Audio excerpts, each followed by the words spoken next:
வியர்வை வெளிவருவது கூட நம்ம வாய்ப்பு கொடுக்கறது இல்ல அப்படிங்கிற மாதிரியான ஒரு நிலையில உடல் ஆரோக்கியத்தை பத்தி எங்க யோசிக்கிறது இல்லையா? Mister Pandiarajan, thank you so much கூட பேசுறதுக்கு. மேரி பிரமிளாவா உங்க பேரு? கரெக்டா போடு டக்குன்னு எல்லாத்தையும் எல்லா ஸ்க்ரூவும் போடு.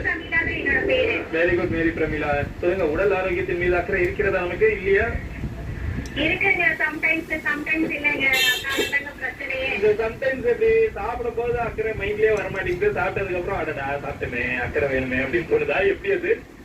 அப்படி இல்ல, கொஞ்சம் ஸ்லிம்மா தான் பரவாயில்ல, நம்ம மெயின்டைன் பண்ற ஆரோக்கியம் வரும். கொஞ்சம் ஒரு 1 kg போட்டுட்டு வச்சுக்கோ, ஐயோ பாத்துட்டே என்ன போல இருக்கு, நான் அப்படியே அந்த டைம்ல ஃபீல் வருது.